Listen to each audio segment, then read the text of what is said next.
All right, metalheads, this is DJ REM, the Crush Beyond Dust show, live on Metal Devastation Radio, and I have Justin from the band Zephaniah on the line. How you doing, brother? I'm doing all right, man. Just enjoying a nice, quiet, rainy evening. Same here. It's been cool and windy and rainy, and just, yeah. Thank you for taking the time to call in for the interview. I appreciate it. Hey, man.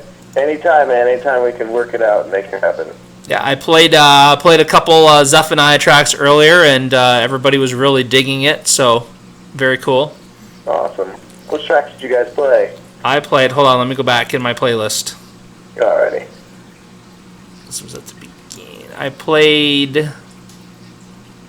I'm not sure how to say it, Antietam? Antietam and Sword of the King. Yeah, those are two we still play heavily live that people really have fun with. Those are live songs. So nice. After the interview, they're going to get to listen to Avenger of Souls, Blackbeard's Revenge, The Lone Warrior, and Flame of the Dragon. Yes, Flame is definitely a lot. We do a lot of guitar tricks with that one. Same with Blackbeard. Nice. We played Avenger of Souls. That one is a 50-50. Some people absolutely love it. Some people just don't care for it. So it's one of those. It's like that means you should be proud of something if some people hate it and some people love it. Right, exactly, right? So why don't we start if you would introduce yourself and your spot in the band and then the other members that are not with us tonight. Yeah, okay. Well, I'm Justin Zick. I play guitar in the band. Basically, I'm a founder of the band. My singer, Logan Detweiler, he is a vocalist, and he is also a founder of the band. Ian Bender is our bass player, was originally the drummer, but he went over to bass because it's just something he prefers. And we have two new members. We have Cody Johns, who plays with me in Viking, and he used to play in a band called 80,000 Dead, pretty regional-sized death metal band. And Tony Rudney, who plays around locally in our Fort Wayne area. He's on the other guitar. Okay, very cool. And how long has Zephaniah been together as a band total? When did you start it up? Well, I think I started getting members together for a band in probably around 2004, 2005, when we established the name and what kind of band we were going to be. Several lineup changes to the actual album that you're hearing. Our first real lineup right there, 2005. And then we recorded in 2008, and then in 2010 we broke up due to some personal issues, and I just became a musician for hire, played with a bunch of bands, and after a bunch of promoters were begging for a reunion, we just decided to bring it all back and start it up again. So that's what we're doing. Very good. And before I forget, I want to thank the guys at Online Metal Promo, Lords of PR. Those guys, they rock. Oh yeah, so Ben's he hooked up with us back around when we were starting to get a bigger name, and then we just kind of broke up, and then I got a hold of him when we started back up, and he was super excited to work with us again. He's a super metal fan, and just a super cool guy.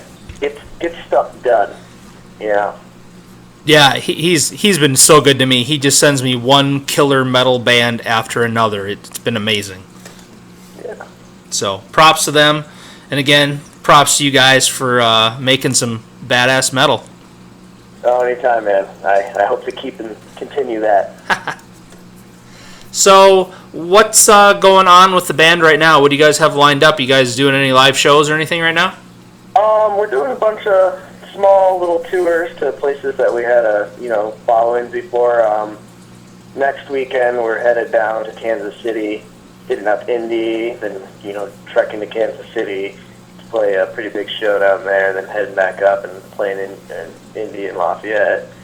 We got a little East Coast tour that we were supposed to do with another band, but one of the members got offered a bigger band, so that we ended up just pulling the excited, booked 4 or 5 shows on that, so we decided to do it ourselves in November. And we're in the middle of recording our second studio album called Reforged, which is going to be basically kind of like everything you heard, but bigger, faster, and more epic. Very cool. What's your expected? Do you have an expected release date on that yet, or? Unfortunately, no, we don't. We had a bunch of issues in the studio. One of our engineers had a kid and kind of dropped the ball, so I've been taking over in some of the production aspects. But right now we're starting to get some more vocals done and finish up some solos and bass and pretty much get to the, I'm mixing in between here and there, small parts until we can get a basic full mix. So hopefully, by the end of this year, we should have something out. We're going to shop some labels first before we even attempt to put it out. And we'll see what happens from there, So definitely, this year, that's what, I am 99% sure it'll release this year. Well, very good, and I wish you guys the best of luck with that. And what, so for you and the band, what is the writing process like for you guys? I mean, how long did it take you to get the music for this next album ready? Well, the beginning of this year, we all came together and we took some songs that we had written that were going to be on a new album, and we decided we chose some of the best that we still liked, and that left us with, I think we had about 4 songs that we wanted to record that we never got to. We changed them up a little bit. And then the rest of the tracks, the writing process is each of us come in with a song and we learn it as a group and we decide what parts need to be changed as we're learning it. Like, if this doesn't fit here, or I like this, let's save this for another song. And basically, we bring here's a skeleton of a song and they come and destroy it and make it an even better song. And lyrics, the same way with our vocalist, if he brings lyrics in, try to write around it.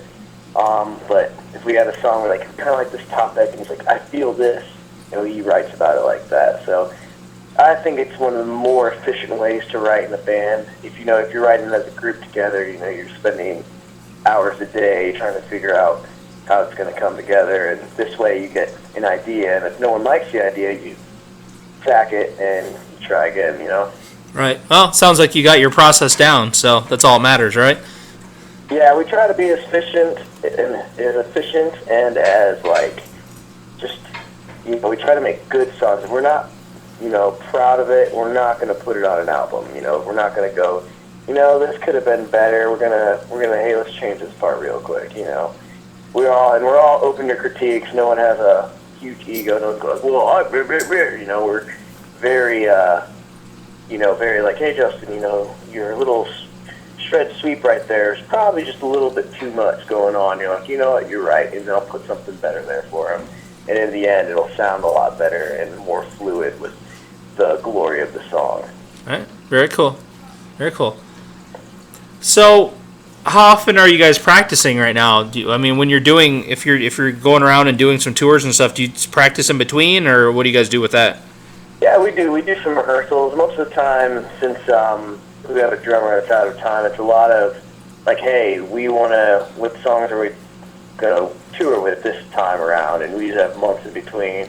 We choose a set, we learn it, we get together at least 1 or 2 times, and we rehearse heavily, but it's mostly doing a lot of homework and, remembering when we do get together, we work on our stage show. That's pretty much why Zephaniah started getting a regional following, is because of our stage show. A lot of guitar tricks, audience participation, everyone was always, we were always involved with the audience. Audience was always involved with us. It was rare to have a show where people just kind of stood there and walked away. We do rehearse in between. It's just just a couple here and there, but it's mostly rehearsing on your own, getting your part down as best as possible. So when we do get together, it's a really, quick rehearsal, and it's just okay, good, we're sounding tight with each other, and we all have jammed with each other before, so we really click easily. These are all musicians that I click with easily. I know how they work, they know how I work, and we don't have to sit and learn each other. We already know what's going to happen. We can, just get to going. Well, that's going to make it a lot easier for sure. Oh yeah, I'm picky about the musicians I work with. They don't have to be the best, they have to be good, but, they definitely have to have a good, someone I can work with and not a liability on the road, you know what I mean? Right, definitely. So, what question for you specifically? What kind of influences did you have in your life growing up, and even to this day, that got you into metal and got you into this kind of music, and kind of helped push you to do this? Well, I was always like, when I first started hearing metal, there's always Metallica, Megadeth, stuff you hear on the radio, just happenstance, like, whoa, I like the sound. You want to do something like that.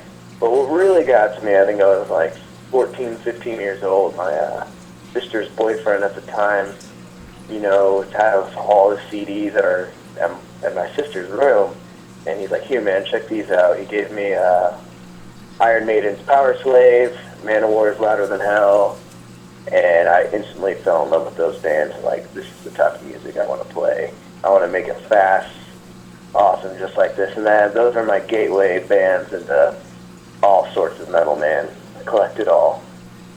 That's cool, and those are great bands to get into it from, for sure. Oh yeah. So, how did you come up with the name of the band? Where's Zephaniah come from? Well, we were when we first figured out, I think about 2004, 2005. We're sitting together with our very first lineup. We're like, dude, we need a name, because we really didn't. What's a really cool name? So dude's like, oh, there's a bunch of cool names in the Bible. And we're like, yeah, fuck it, we get a name from the Bible.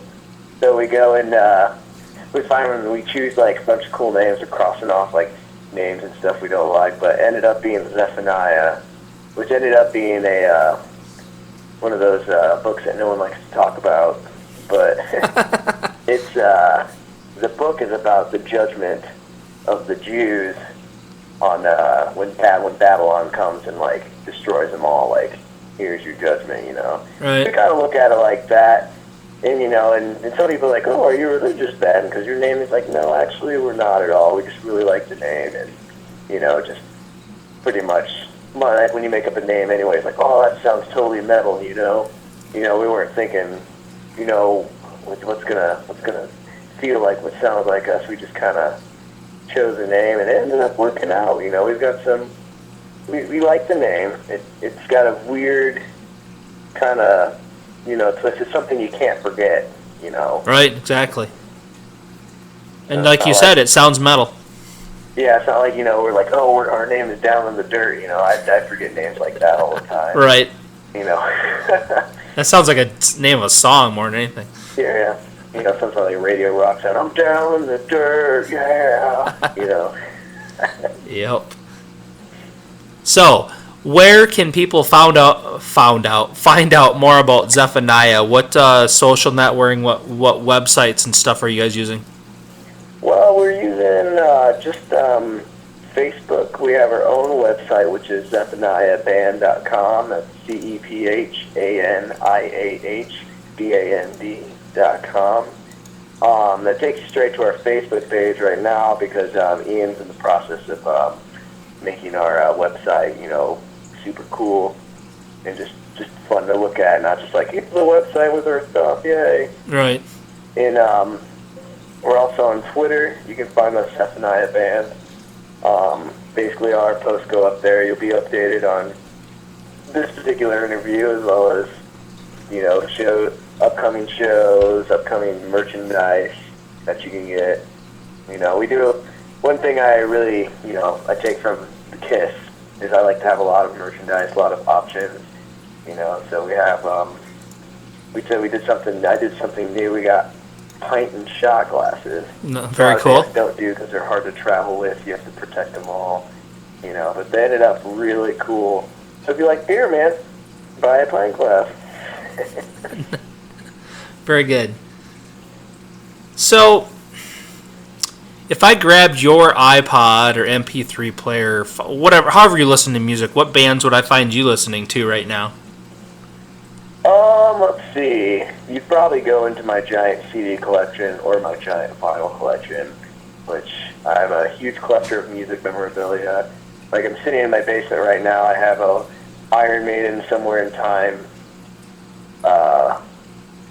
18-inch freaking light-up doll of Eddie. Just all kinds of stuff like that. Just playing. I have the Psycho Circus of Kiss dolls in here. But right now, you'd have me listen to, if you went into my car, I'd be listening to Municipal Waste in my car. I'm listening to a lot of Megadeth this week, too. But, I'm constantly, I love records. I'm constantly listening to CDs and records. But if you went through my collection, you'd find anything from metal, jazz, classical, all sorts of metal, all sorts of rock. Anywhere from Manowar and to Emperor to Kiss to Motley Crue. By the way, I love butt rock too. I can't go wrong with that stuff. The old 80s butt rock. Nice. White Line and stuff. So here's an off the wall question for you. If you were showing me your record collection right now, because I love vinyl as well, which record would you pull out and say, this is like my pride and joy, like my biggest find ever? Oh my God, I have several big finds, man. Let's see, I can start with the original pressings of all the first Manowar albums. I have an All Men Play on 10 single. I have a Somewhere in Time Japanese release of Iron Maiden. That was a big find. I have a Dissection. I forget which one. Only 1,000 were made. Man, we could go. I'd have to go upstairs and look, and we could spend another 3 hours talking about vinyl. Very cool. This one, dude, man, I'll check it out. But I have everything from. Yeah, it's not as big as my CD collection because I didn't have a vinyl player until maybe like 3 years ago. But now it's getting up there. I'd probably say I have 200 to 300 right now, and my CD collection is close to 1,000 plus. Yeah, once you get going on that stuff, it doesn't take long to accumulate, does it? Yeah, man. So if anybody, if anyone asks me, what are you doing with all your money? You put it into savings, yeah, it's in a kind of savings, It's sitting on a shelf in music, man. Yeah, man, it's honest, it's like, at least I know where my money's at. I'm not spending it on, drugs and just getting high all the time, putting it into stuff that makes me happy, just, music. Very cool, very cool. So, what do you do when you're not doing music? What do you like to do to relax? You got any crazy hobbies or anything you like to do? Oh, any crazy hobbies that don't involve music? Wow. Well, sometimes I, me and the girlfriend and I will, drive to a random city and just hang out for a couple days. That's something that if I have a free weekend and we're just not doing it, we'll just go to the city and we'll just go there for a couple days and kind of look at art and just walk around. And if, I'm sitting at home, I'll play like video games or something. I really do. I'm one of those guys, like the old school video games, but I'm one of those guys that has to play it until it's beaten. So some games have been spent like playing for a year until I move on to the next one, just because the amount of lack of free time I have for that. Right, and you refuse to be beaten by it, right? Oh yeah, I absolutely refuse to let a game go and beat me. I'll sit and play the game over and over again. I did that with the GoldenEye Nintendo 64. I beat it on the 00 Agent, and that took literally like 6 months. I have time of playing one level over and over and over again until I get pissed and move on with my life. Oh, good deal, good deal. So as far as Zephaniah goes, what would you say sets you guys apart from all the other bands out there trying to do the same kind of thing you guys are out to do? What are people going to get when they come to a live show and see you guys? They're going to get a show. They're not just going to get a bunch of guys playing really fast, hard, technical music. They're going to get guys playing this stuff, but having fun. You're going to get crazy guitar tricks. You're going to get, you're going to sit there. You're not going to know what to expect. We throw random stuff in the middle of our songs sometimes, and you're just going, what the hell's going on? You're you're just going to expect a very much, and we're not just going to let you stand there. You just stand there, we'll call you out until we feel awkward, and then we'll play the song. But you'll expect a show, man. You'll expect a very high energy show. Doesn't matter if we're playing for 2 people or 1,000. You'll get the same show. So tell me, I ask this question a lot, but I'm always curious to know what to get the response from the band, because I'm not a musician, I can't play any instrument to save my life. So when you're up there on stage and you're playing a song and the crowd starts, singing along to the track, I mean, how amazing is that energy you get from that? That's just that is something you live for right there, man. It's pretty much the reason when you up there playing and the crowd's into it and you're into it. There's so much energy. There's like time stops, and every song is just a part of one. It feels like the show, and it doesn't stop until the last note is hit. It does not stop. It's some people live and die for that high. A lot of musicians hit it and they never find it again. Some find it over and over again if they work hard for it. But it is definitely it's something that pretty much got me wanting to play live music. I'm completely 100% there. It's an amazing feeling.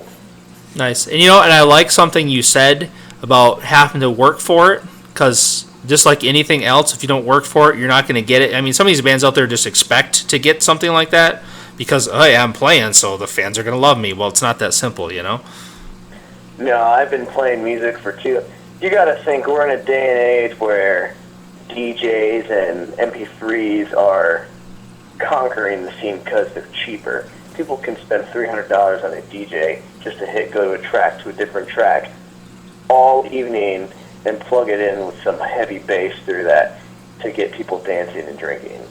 As a musician, you can't just stand there anymore and just play cover tracks. You can't just do that. You just can't play your songs anymore.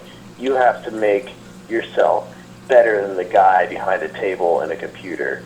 You have to put yourself on a level of, this is a show. It's like you need to put your theatrics. There has to be theatrics nowadays. If you don't have theatrics, if you don't have something that you're trying to define to an audience,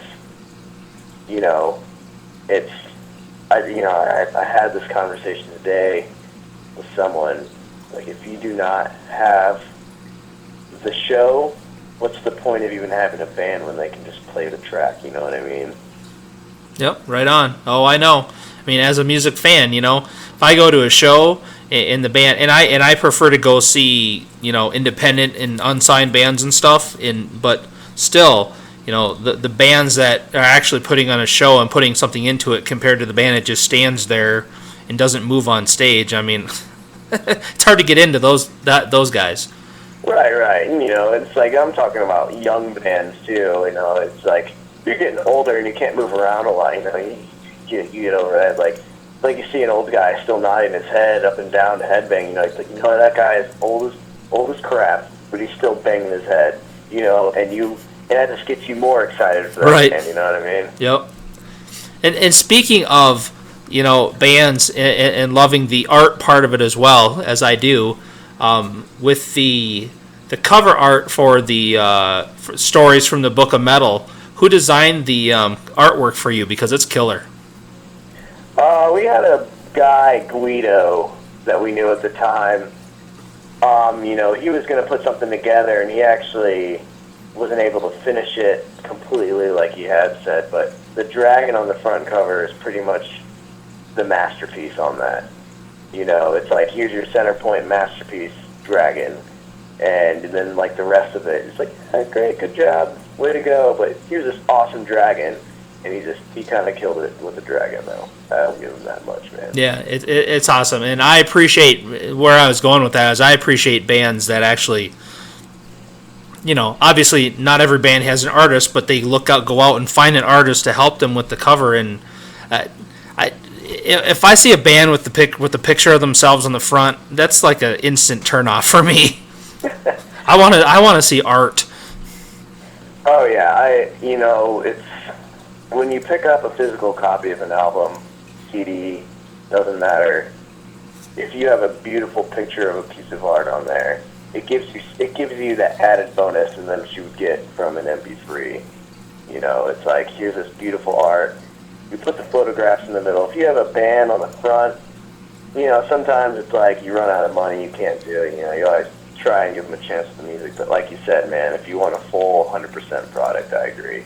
Hire an artist, make some badass shit.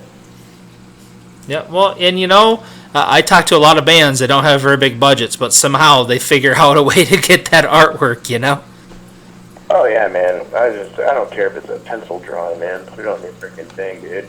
Yep. So, what's the craziest thing that's ever happened to you at a live show you've done? Oh, let's see. Well, a long time ago, we had a great show. I forget where we were playing, somewhere in northern Indiana, and it was a really tall ceiling. So I threw my guitar pretty much like 10 feet in the air, and as I realized when I threw it up, I have to catch this because this is like a $2,000 instrument, and it landed on my face, and a string cut my face, and I was bleeding, and everyone was calling encore. So as my face is shooting blood out of the side of my face, I had to play an encore song, which was was pretty hilarious. Yeah, but I had to eat some food immediately after because I was getting pretty woozy. So. That's awesome. Hey, the show must go on, right? Oh yeah. I'll play a show even if I get shot in my leg or something. Gotta finish this song, Yep, must finish. So, is there anything else you would like to tell the listeners, people that will hear this from the recording? Is there anything I haven't asked you want to make sure people know about Zephaniah? Honestly, I do not think we covered everything. I do want to make sure everyone picks up our new album, Reforged. It's going to be 10 times more epic, heavier, shreddier, more powerful. I don't know how to describe it. It already sounds good while we're in the studio without vocals. Everything's going to be done right this time. And so I just want people to make sure, if you like stories from the Book of Metal, just look out. Reforged is coming. Okay. Well, I got that one last question I told you I was going to throw at you. So I hope you're ready. This is the most important question of this interview, by the way. I say that with dramatic sarcasm. Which one of you guys in the band spends the most time in front of a mirror before you go live on stage? Well, I think that's pretty much all of us. Well, all of us with long hair. I would say my hair is the most beautifulest, but then Logan would too. So we actually spend a lot of time in front of a mirror, combing each other's hair, and secretly wanting to murder each other because we know that our hair is better than the others. So it's just, yeah. But yeah, I don't know. Probably Logan. He's our singer. He's the front man. Okay. He would spend a lot of time in the mirror. Yeah, Logan. Awesome, dude. All right. Well, I want to thank you once again for taking time to call in. Like I said at the beginning, I have 4 tracks. Actually, I'm gonna start the tracks with the Metal Prayer because I love that as well. And Avenger of Souls, Blackbeard's Revenge, The Lone Warrior, Flame of the Dragon, and you know what? I may even throw a couple more in there. We'll see how it goes. But if you don't mind just hanging on the line for a moment. Alrighty. Okay, Metalheads, this has been a killer interview with Zephaniah. I hope you've enjoyed it, and I hope you stick around to listen to the tracks. We're going to continue to shred your face off into the night right here on MetalDevastationRadio.com. Crank it up.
metal gods who art in Valhalla, hallowed be thy names. Many battles done, and kingdoms won, to be able to claim victory. Give us this day our shields and swords, and forgive our lack of mercy, as we forgive those who were merciful towards us. And lead us not to the land of the peaceful, but deliver us into battle. For the power, the glory, the honor are yours, now and forever.